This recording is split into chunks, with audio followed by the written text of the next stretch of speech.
მოგესალმებით მეგობრებო, ვაგრძელებთ გეიმ დეველოპმენტის ვიდეოების დადებას და დღეს უნდა ვიმუშაოთ ჩვენს ჩიტზე, ჩვენს მოწინააღმდეგე ჩიტზე. სანამ ვიდეოზე გადავალთ, თქონა იქნება რომ გამოიწეროთ არხი და ალაიქოთ ვიდეო და გადაუზიაროთ თქვენს მეგობრებს, ვისაც აინტერესებს ეს სფერო.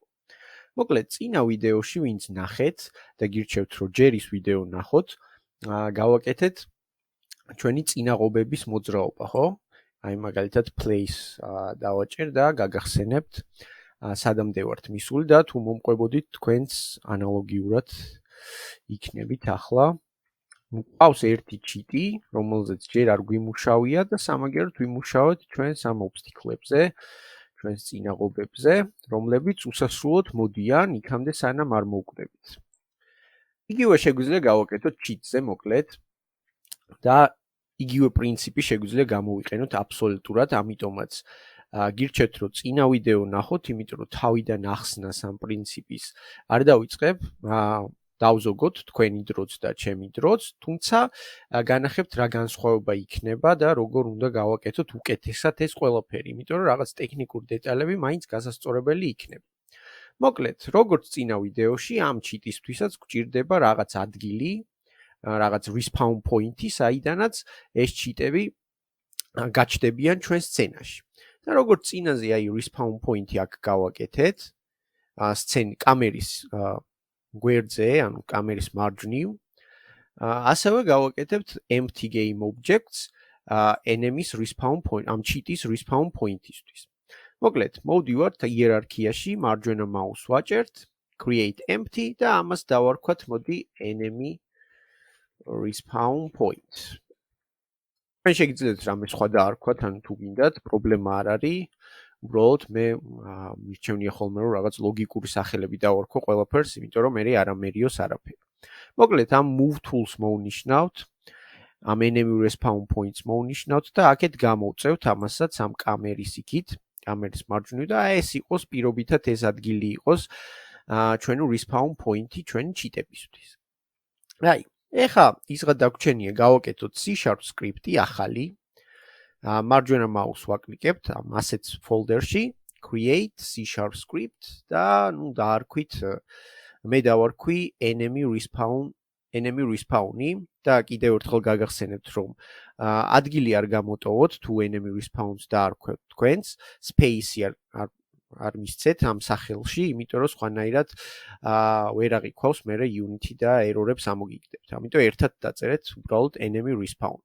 ხო, აქ შეიძლება შეამჩნიეთ რომ რაღაც სკრიპტები მაქვს დამატებული, თუმცა თქვენ არანაირ ვიდეო არ გამოგჩენიათ, უბრალოდ მე გავერთე ცოტა გუშინ და რაღაც სროლის მექანიკას ვტესტავდი, თუმცა სროლის მექანიკას განვიხილავთ შემდეგ ვიდეოში და ერთად გავაკეთებთ თავიდან. ამიტომ ესეც არ იქნება პრობლემა. მოკლედ, გავხსნათ ეს enemy respawn-ი და იმისთვის რომ ყველაფერი თავიდან არ ვწეროთ, ამ ჩვენ respawn კოდში შევიდეთ და მოდი აი აქედან ბოლოს წინა ფიგურულ ჭხილის ჩათვლით ყველაფერი დავაკოპიროთ და ამ enemy respawn-ში მოდი ესენი წავშალოთ და უბრალოდ ჩავაგდოთ აქ paste. ოღონდ რაღაცების შეცვლა მოგვიწევს აქ, თუმცა მეთოდი რა კი იგივეა, რო არ მინდა რომ დავკარგოთ. პირველ რიგში სახელები გადავუკეთოთ ამას, იმიტომ რომ obstacle და spawn point-ი აღარ გამოგვადგება აქ და ნუ ამას დავარქვათ enemy, ეს იქნება ჩვენი ჩიტის, მოწინააღმდეგე ჩიტის prefab-ისთვის და ამას დავარქვათ enemy respawn point. დავუშვათ. ეხლა აქ ჩვენ სადაც ვქნით ჩვენ სცენაში ჩვენს მოწინააღმდეგე ჩიტს, უნდა გადავაკეთოთ პარამეტრები. პირველი პარამეტრი იქნება enemy, რა თქმა უნდა, იმიტომ რომ enemy-ს ცოცხლება გვინდა, ასე ვთქვათ, სცენაში. მეორე იქნება სად გვინდა enemy respawn point, position ამ პოზიციაზე და ამასაც მოდი შევცვლი და დავწერ enemy respawn point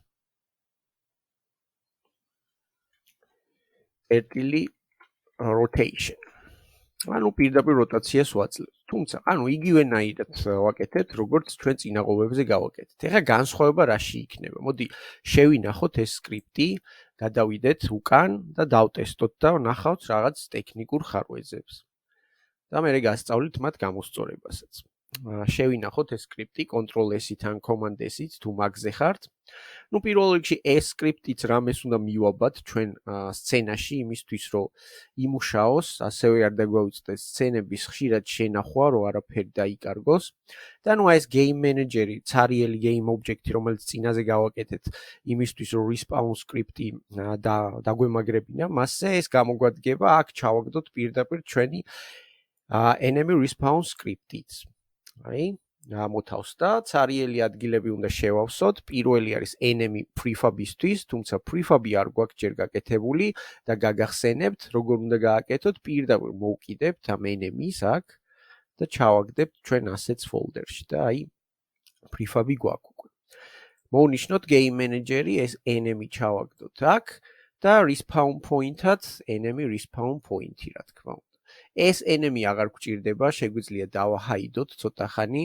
ხო, არ ვიცი, გითხარით თუ არა, შეგიძლიათ დააჰაიდოთ ნებისმიერი რამე, game object-ი თქვენ სცენაში და აღარ გამოჩნდება ის, თუმცა სცენაში იქნება რეალურად. ესე მარტივად შეგიძლიათ მონიშნოთ და ინსპექტორში აი აქ წიჭკა უნდა გაუთიშოთ მოკლედ. ხო. ეხლა ყველაფერი მზადაა და მოდი დავტესტოთ. და ვნახოთ რა მოხდება. Play-ს დავაჭიროთ, დაველოდოთ, ვნახოთ. აი ჩვენი ჩიტი და აი რა ხდება, ეს enemy უკუღმაა, როგორც ხედავთ და კი მუშაობს ყველაფერი, ან დისტანციაც სხვადასხვა, ყველაფერი რაც გვინდა, თუმცა უკუღმაა. ეს იმიტომ ხდება, რომ ეს ჩვენი enemy კი არის გასწორებული, მაგრამ ეს ჩვენ გავასწორეთ თუ გახსოვთ თავიდან, აი როტაცია შევუცვალოთ 180-ით, თორე ისე რეალურად ესეთი მოდელი იყო ორიგინალში, ხო? ორიგინალი მოდელი ესეთია. ამიტომაც ჩვენ კოდს უნდა უთხრათ, რომ თან უნდა გამოაჩინოს სცენაში და თან როტაცია უნდა შეუცვალოს Y ღერძზე, ხო? 180 გრადუსით. ძალიან მარტივია ესეც. მოვდივართ აქ როტაციასთან და ეს უნდა გავამრავლოთ quaternion წერტილი Ouler-ზე, რაც გამოიყენება კუთხე გრადუსებთან და რაც მოითხოვს პარამეტრებს x-ი, y-ი და z-ისთვის. ნუ x არ ვცვლით 0f-ი მძიმე, y-ის შეცვლა გვინდა, როგორც გითხარით 180 გრადუსით. ამიტომ პირდაპირ აქ ჩავუწერთ 180f-ს, რაც ნიშნავს, რომ 180 გრადუსით შემოbrunდება და ნუ z-ი არ გვაინტერესებს, ამიტომ 0f-ი. ეხლა შევინახავთ ამ სკრიპტს, SOS-ა, რა ცვლილებას გვჭირდება ამის გამოსასწორებლად, ამ მექანიკის, აი შეგიძლიათ დაიმახსოვროთ ეს quaternion წერტილი Ouler-ი, რომელიც გაძლევს მსგავსი მექანიკების გასწორების საშუალებას და ნუ ეხლა ამ ჩიტის გათიშვა დამოვიწყდა. თუმცა სულ ერთია იყოს 1z ჩიტი იქნება. მოკლედ ეს პირველი ჩიტი გასაგებია, აი სხვა ჩიტებიც უკვე ჩვეულებრივად მოდიან და აი ჩვენი თამაშიც უფრო დინამიური და ესეთი ჩელენჯური ხდება. ამ ჩიტებსაც არ უნდა შევეხოთ, არც ზედმეტად მაღლა უნდა წავიდეთ.